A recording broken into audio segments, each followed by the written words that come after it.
buhay sa pamilya ko po yung totoo. Yung kinukulong ko tapos kinakatunan ko sa paa.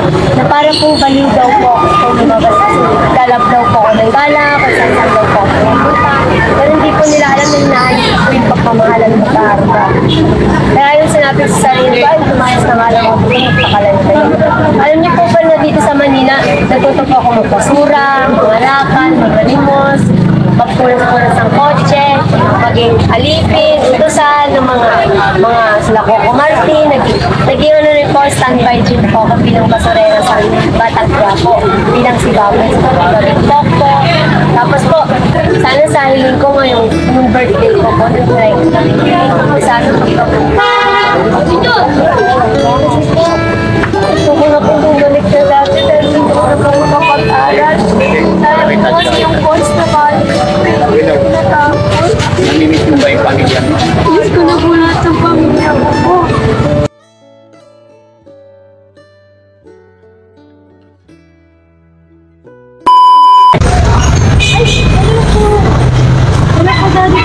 Kumusta po? Okay lang po. Kaya lang kasi yung walis yung babae daw eh. Tumakbo na gano'n. Tumakbo. Oo, pero bumabalik naman po siya. Babalik siya. Opo. Eh, pag madaling araw kasi, naminerwisyo siya dun sa kapatid ko, tinatawag niya. Matanong ko lang ma'am, ano pangalan niyo po? Bakit po? Raquel. Kayo ma'am? Nanay ko po. Nanay niyo. Bakit po si Daddy Frankie ang naisipan niyo i-message? Lagi ko po napapanood yung mga vlogs niyo. Kaya sabi ko baka magpapakasakali ako eh. Lalo ko naman na nag-reply kayo, sabi ko legit talaga. Kaano-ano niyo po yung inilalapit niyo sa amin? Wala po, hindi po namin siya talaga kilala. Isa lang po, isa lang po. Hindi po namin siya kilala. Bali po dinala po yun ng kapatid ko sa amin. Sabi niya kaibigan lang, unang pakilala niya kaibigan. Nang pinadira ng diyan siya natutulog sa amin. Kunyari, hiwalay pa sila ng higaan. Ay, nung mga ilang araw na, nagtatabi na sila. Eh, sa kwarto ng kapatid ko. Tapos ngayon, may asawa po yung kapatid ko. Pero hindi dito sa amin nakatira. Nung nagkita sila diyan, yun, doon na siya parang lagi na siya lagi na sila nag-aaway. Pero yung hipag ko, hindi naman diyan talaga nakatira. So, ibig sabihin, inuwi ng kapatid ninyo? Oo. Dahil nga po, sabi niya, Saan niya po nakuha yung babae? yun ang di po namin alam. Basta sabi niya po, galing probinsya. Hindi niyo nakausap yung kapatid niyo? Hindi namin siya tinatanong. Basta yun lang po yung sabi niya, galing po yun ng probinsya na lumuwas ng Maynila. Hindi niya sinasabi kung saan niya totally nakuha yun. Ilang taon na po yung babae, ma'am? 20 daw po. Gaano siya nakatagal nagsama ng kapatid niyo? Hindi, halos weeks. Isang linggo. Hindi ko kasi sila masyado kasi nakakausap dahil nandun ako sa taas. Hindi ko sila, doon sila kasi sa third floor. So, bakit niyo siya ilalapit sa akin ngayon? Ano ba naging problema ng babae? Kasi po, parang kung ano na po yung sinasabi niya. Kaya naaawa naman po ko kasi na babalitaan ko rito na inaano ng mga nag-i-e-bike. Ginagalaw nila. Tapos minsan nagdadala sa bahay, may mga nagnanakaw na po siya. Minsan pumupunta sa amin yung mga ninakawan niya, tinatanong sa amin. Sabi ko wala naman kaming alam.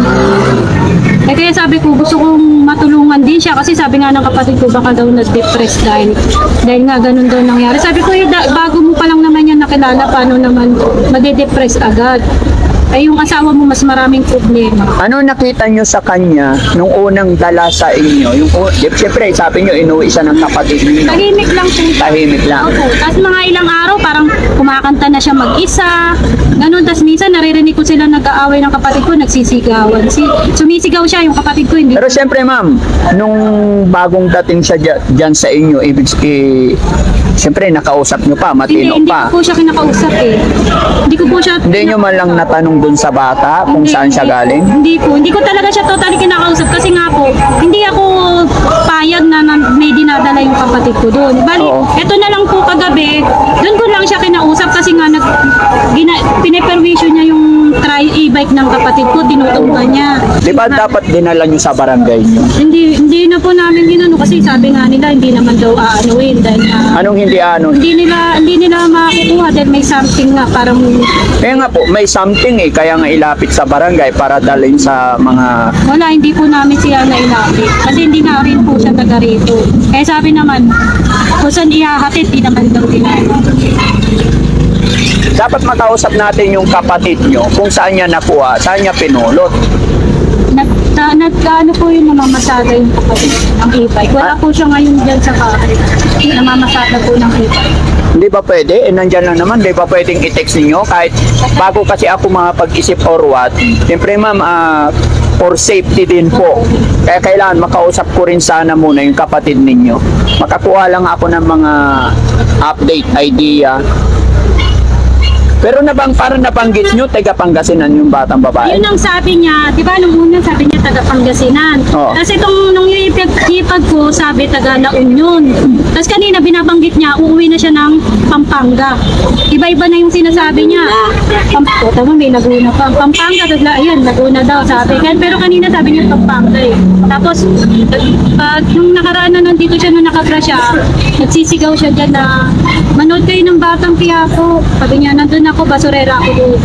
Tapos nagpapara siya ng mga e-bike. Sabi niya, atid siya ng Divisoria, si Coco Martin ang magbabayad.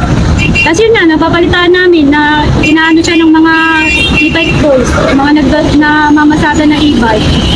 Ginagalaw-galaw daw, sabi nila. Kaya sabi ko, kesa naman ganyan na magpabalik-balik siya sa bahay, kailangan talaga madala siya sa shelter. Sabi ko nga sa kapatid ko, gusto niya kasi daw talaga tulungan. Sabi ko, pag tinulungan mo yan, gagastos ka dyan. Wala ka namang pera na pang-support ako sakali. Kasi hindi niya kailangan yung kain lang eh. Parang kailangan niya po talaga makainom ng gamot. Kasi pag katulad yan, pag nakabra lang siya, ganyan, magsisigaw dyan. Ngayon, kanina nandyan, umalis daw eh, umikot, pero nandyan po yung gamit niya. Nakiki-CR kung saan-saan, di na po namin pinapapasok sa amin kasi sa ibang tao nga nagnanakaw siya eh, paano pa sa amin. Kaya hindi po namin siya pinapapasok sa bahay. Yun po.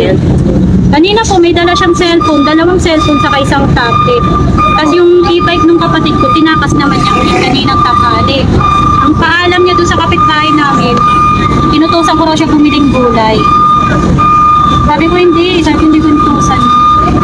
Kaya po sabi ko talaga, kailangan niya ng magpagapo kung sakali na talagang may sakit siya. Kailangan makausap ko sana yung kapatid ninyo kung saan niya nakuha. Kasi syempre, ito, magiging diretsahan lang din tayo. Eh sa inyo, sa side ninyo, intimano, inuwi ng kapatid ninyo, hindi nyo alam kung ano meron siya. Ngayon, na-discover nyo na kung ano meron siya. Tapos, syempre, iwas responsibilidad na. Pasensya na po, O, diba? Kasi nakikita ko, ayaw nyo, hindi nyo na kaya eh. Kikita ko, nahihirapan na kayo, kaya tumawag na kayo kay Daddy Frankie. Nag-iingay po siya dun sa kapitbahay, tapos nag-away sila, nagbabasag na siya ng gamit ng kapatid ko. Eh syempre may mga maliliit po na bata sa amin. Kaya, Kung talagang may something siya, natatakot po ako para doon sa mga pamangkin ko. Kasi may sanggol eh, katabi ng kwarto nila, yung kapatid ko may anak na 4 months eh. Anak ko 2 years or 3 years old. Kababayan sila po yung nag-message kay Daddy Frankie at humihingi sila ng saklolo. Sabi kasi nila may babaeng nadidepress at gusto nilang tulungan ni Daddy Frankie. Pero ngayon lang po nila nabanggit sa akin na live-in pala ng kapatid nyo. Diba? Before. Kasi gaya na sinabi mo kanina, inuwi niya. Diba?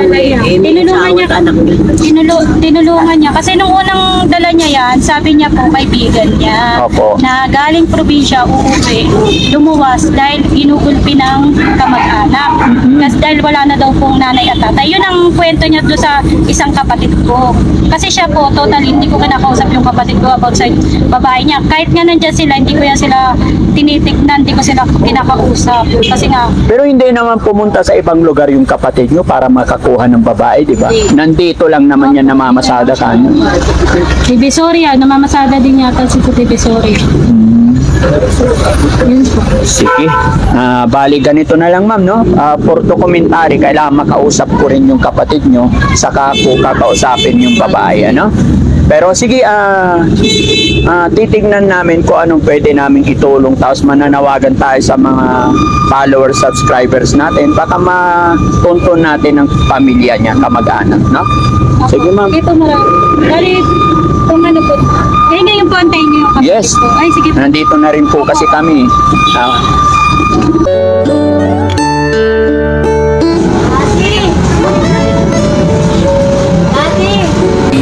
Ano pangalan mo? Ang ganda mo naman. Pero tawag ko sa akin, Baby Almaria Isabel. Ano pangalan ng nanay? Michael Karin Marnel Carrion. Uy, salamat kuya. Pasensya na sa Ilan kayo magkatapat? Ang daughter lang po ako sa inyo. Pero po sa iba ko pong pamilya po, yung father ko po, Ebon de la Cruz po, his life po. Namatay po siya after na hindi po ako, nilabas po ako sa kanya kasi may mayamot po siya. Tapos si papa ko po, Mark Andres Pagallanes po, boy pa po. Nasa eskalmado ko po siya. Pero ang pinakamalapit po na na-experience ko sa buhay sa pamilya ko po ito. Yung pinukulong ko tapos kinakatunan ko sa paa. Na parang pong baliw daw po ako kung lumabas kasi lalab daw po ako ng bala, kung saan daw po ako ng buta. Pero hindi po nila alam na inaayos ko yung pagmamahalan ng bata. Kaya yung sinabi sa sarili ko, ay tumayas na nga lang ako kung pakalan.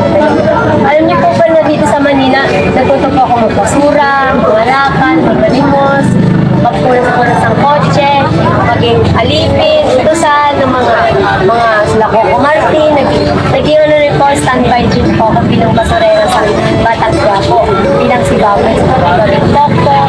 Tapos po, ang pinaka-the best experience ko po yung nakilala ko po si Rico.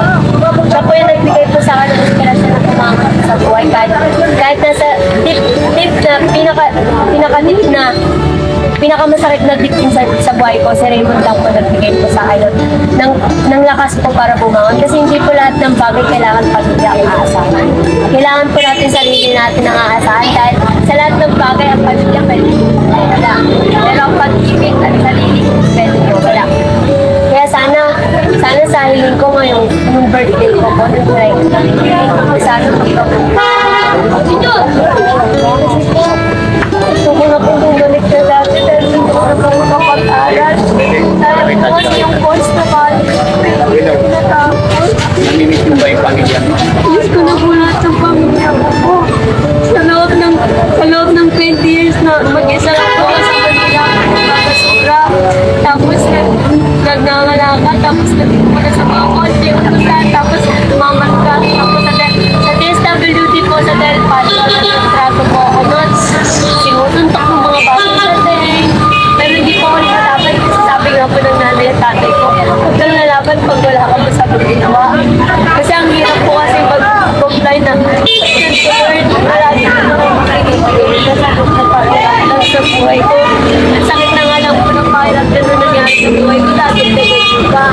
Pero nanalangin po ako, Lord, sana malagpasan ko lahat. Kaya sana dati hindi matulungan niyo ako na bumalik ako sa pag-aaral kahit nasa progress ko ako ni Kuya Raymond. Dati Frankie, gusto ko makapag-aaral na rin sa grade 10 po. Tuloy po grade 10. Yung birth certificate ko po, nasa Malasiki po lahat ng compliance. Taga Malasiki ka? Apo, Saan sa Malasiki? Papa ko, seasons veterinaryo po. Michael David po yung mga nagle-lecture ko yun po. Taga Malasiki ako. Doon po, ang pinaka-family ko po ang mga nagle-lecture ko yung mga David family. Tumiuwi kita ngayon sa father ko. Opo, gusto ko po sanang kasama sa Raymond para may kakalala po. Raymond, okay lang may damit ka dyan, pwedeng bihisan natin siya. Maraming damit, kaya lang ewan ko saan na ano yun. Yung David ko po nandun ate, kung ate may t-shirt. Kung kahit mag-t-shirt ka lang. T-shirt ba? May ano ba? Paano ko na lang? T-shirt daw. May ano yan, pangarap ko sa buhay, makakalimutan ko na lang. Hirap po. At maibigyan po ng halaga. Mahirap at Naniniwala ka ba kayo? Opo, super po. Always po yan simula po. Bata ko. Dinala ko po as Lord sa buhay. Kaya po sana pangarap ko mga pag-aaral ulit at mabigyan ko ng sarili kong bahay po. Sila Raymond po, sila nanay, sa seasons din po rin yan. Ang gusto ko po sana ng bahay ko kahit lang po sa amin sila ni Raymond po dalawa.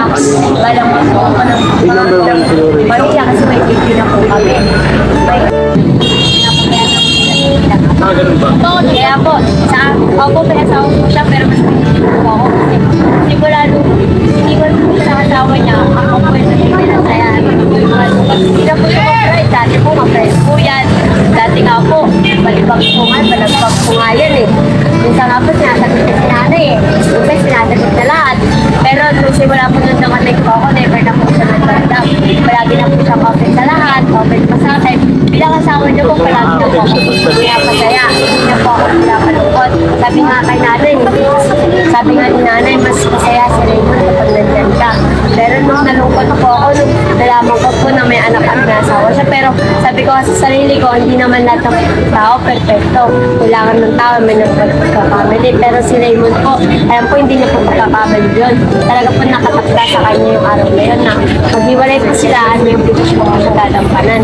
Para sa akin po, ang inspirasyon ko sa buhay si Raymond po. Siya po yung pinakatabis na ikin sa buhay ko. Siya po nagbigay ng inspirasyon.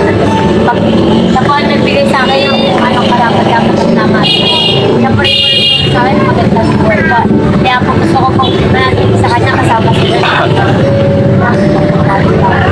So, paano kayo nagsimula ni Raymond? Tara dito. No, ikaw lang. Ako ikaw magkwento. Kami pong dalawa, nag-i-bike po siya. Ano po yun? Gutom na gutom po ako. Kakatapos ka lang po naglalakal, nagbasura. Tapos sabi niya, sakay kami. Sabi niya, oo, sakay ako. Gusto ko sana pumunta sa walang tao. Yung tahimik ko gusto ko, napapaiyak ako. Tapos sabi niya po, miss, tulog ka na po, gising ka na po, nasa na po tayo.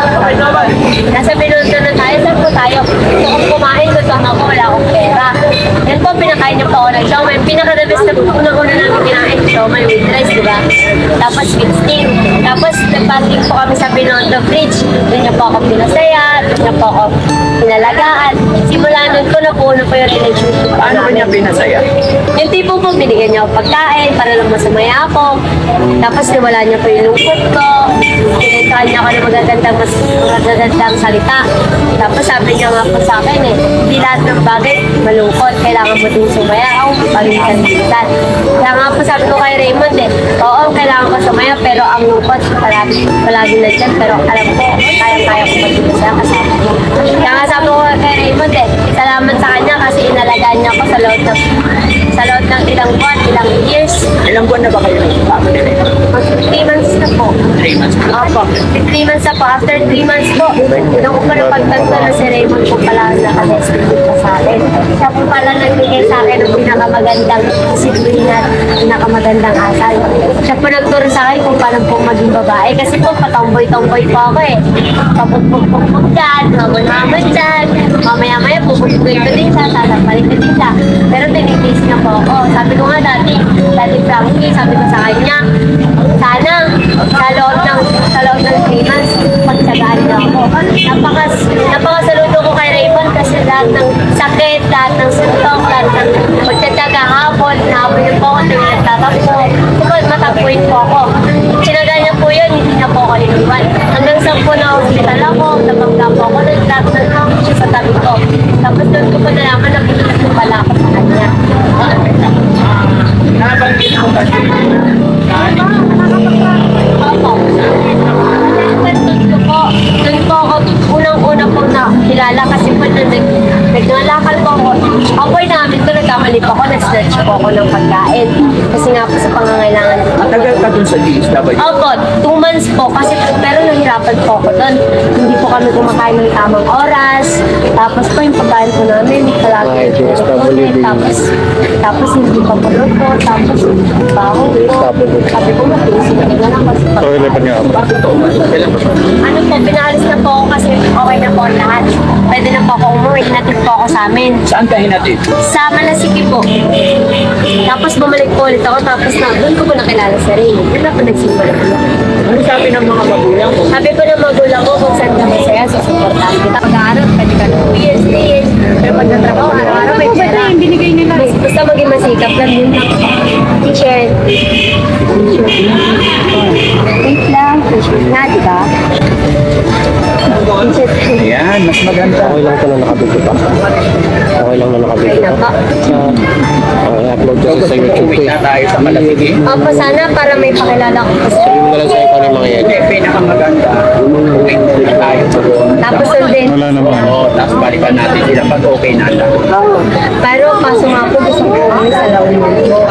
So po, sana magpatid po kami ng magulang ko sa akin kasi madami po ako nanakit at galit po sa kanila. Galit po yun. Sinabi po nila na ako sinabi daw po nila na ay, hindi kita anak, umayos ka. Yun din po ako nagrebete. Yung nalaman ko nung birthday ko po. Napunta na. Hindi ko matatanggap yun. Kahit sinabi Umalit kayo dyan! Umalit kayo dyan! Umalit mo kayo ng dyan! siyempre po, nung bata pa po ako, nalungkot. Pero may asawa ka pa ba? Isa lang po, ayaw niyo po. Sa totoo nga ba, yung po akong paglaruin sa maraming tao, nung mga nag-upload po sa akin eh. Gusto po nakakulong, parang prinsesa, kain, tulog, ayaw bumalaw. Ayaw nila ako paglilising, gusto nila kain, tulog lang, ayaw nila ako paglaruin. Hindi po gusto ko naman po ma-experience sa pagiging bata ako. Kasi sa loob ng ilang taon, kailangan ko din po ma-experience sa pagiging masayang bata. Kasi habang tumatanda, nawawala na po yung pagkabase. Hindi na mararamdaman yung saya habang kasama po sa sarili. Kaya sabi ko pa Lord, sana po, habang tumatagal po, walang ma-realize ko na nag-upload sa akin yung kasi ang inaanap ko lang naman po sa pamilya ko sa lahat ng pamilya ko, upload man o hindi, nag-aaral pagmamahalin sa So, paano yan? Gusto ko Ganito pong mangyayari. kumain. O, sige. Gusto ko pong Ay, kumain. hindi ka pa kumain. Gusto ko kasama yung Ano gusto family mong niya. pagkain? McDo! Ganito kasi ang mangyayari niya. Kasi taga-Malasigi din ako. Ano? Pero gusto ko pala unin na yung sa Malasigi. Oh, sige, lagi. Wala na po kasi si Papa sa Malasigi. Nasa Malasigi na po. Nasa La Union. Nasa Mangkok. Dating sa La Union, alam mo na ituro kung saan yung bahay mo. Opo. Kabisado ng kabisado. Gusto ko po kasama. Tsaka sabi ko ni Mama, isama ko daw po. Friend sa kanya po. Opo. Di ba nakausap ko lola ko? Sa La Kausap Union. ba niya lola niya? La Union, yun na. Ewan ko. Okay, minsan ako nag-video call eh. Pero kasi ina-upload ko rin. Pero Tapos sabi po ng lola ko, nak, pasyempre ko sa kita, sorry sa pag-aalaga. Sana mapatawad mo ko, isama mo yung nag-alaga sa'yo para mapasalamatan namin. Kaya gusto ko po isama sa Raymond. Police po. Ganito ang mangyayari niya. Opo, Bali, Daddy. Thank you okay po. lang, okay lang. Okay lang, ganito yan. Behave ka lang, ha? Excited po. Okay, okay. Ganito yung gagawin. Daddy, gusto ko ng surprise birthday. Kailan po mararanasan? July birthday mo, ma'am. Hindi pa po. Kailan birthday mo? Ano po, August 30 po. Celebrate namin ang birthday namin ng mama. Ayun sa Anong gusto mo? Dapat uwi ka sa mama at kapulang mo, ha? Yes po, kasama si Raymond. Hindi, ganitong gagawin natin. Daddy. Behave. Yes, yes, behave. Listen to me first. tama pa. Okay. What can I listen to you? What can I help you? Bakit ka muna? Behave lang. Behave lang. Hindi ka mapakali. Because I want Raymond come with me in La Union, in province. I want to join with Happiness Fitness in Beach. I want to have packet. Maganda ba yung sa La Union? Yeah, it's so good and falls. It's so many mountains. I want to see Raymond in my house, like in my mother. Kasi gusto ko makalala ng mother ko siya, ng ulisan. Kaya gusto ko siyang dalhin kapag alis ko. Ako hindi po ako alis kung wala si Raymond. Dahil sabi ko, nangako po ako sa pamilya ko sa La Union. Dadalhin ko, nag-alaga sa akin. Kaya siya po yun. Pero may asawa si Raymond. Pwede naman po isama. Hindi naman po ako nagagalit. Hindi rin po ako nagtatanim ng galit kay Raymond. Kung hindi niyo po kayang iwan yung pamilya niyo, okay lang po. Kaya ko naman po mag-isa. Pero nagpapasalamat pa rin po ako kay Raymond kasi nalagaan niyo ako kahit may obligasyon siya. So, ganito ang gagawin natin. Ganito muna ang gagawin natin. Mayroon ko ganyan. Pangalan niyo ulit? Ano pangalan mo? Sabel po. Sabel. Makinig mo. Isel po for sure. Isel. Isel, makinig. Isel. Isel, makinig. Ganito ang gagawin natin. Pupunta tayo sa Macro para batay. Umayos, Then, tayo sa shelter. Doon ka muna matutulog. Kasama si Raymond. Gusto ko katabi si Raymond tayo ko. Hindi pupunta ako doon. Dahil ganito, makinig ka muna please. Makinig ka muna. Pupunta tayo sa Makro. Kakain tayo, kakain ka. And then punta tayo sa shelter kasi gabi na. Gusto ko katabi si Raymond. Oo, kukuha muna tayo ng gamit. Pinabukasan saka tayo babiyahan. Kasama si Raymond. Dadaanan natin kanina. Yay! Yay!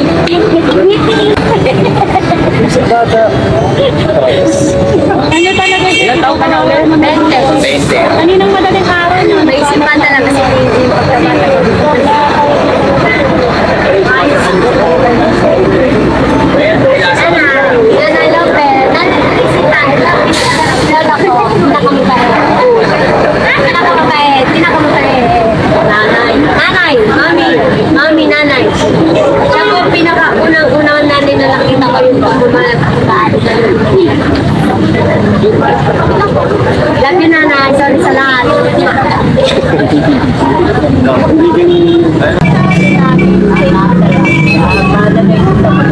Kasi kung makikipag-communicate, makipag-cooperate siya sa amin, walang problema.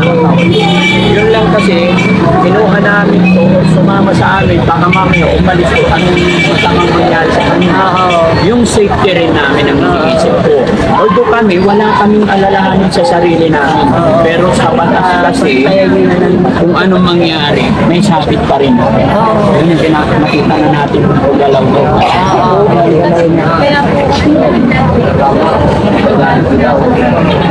Ano reason ba siya nakikinig? Hinihingi siya.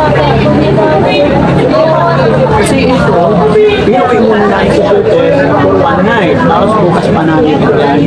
Kasi syempre, maghapon na kami ng nagtatravel.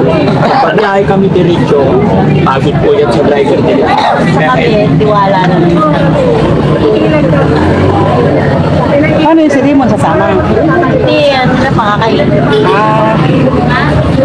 Kasi kahit pauwi siya. Sa Malasiki, tsaka La Union.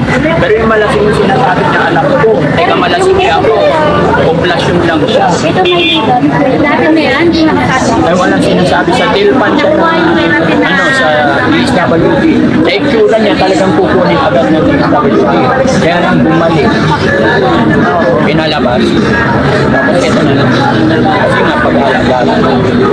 So yun mga kababayan, mga kabarangay, sa mga kapanood ng video ito, may pag-communicate kayo sa akin, sa akin, para matawagan ng pansin ng magulang ng batang ito.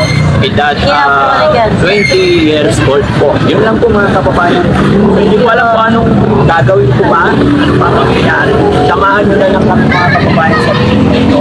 At sana mapagtagumpayan po ng tigdalitan at magpupunan, mapagaling ng batang ito para hindi siya mapariwara. Sayang. Napakabata. Yun ang pinuka namin dyan eh. Pinagtataka ko lang, dapat kasi kinuha na yan ng barangay. Kasi nung nagtata ko sa barangay, hindi na sabi nila sinasabi ko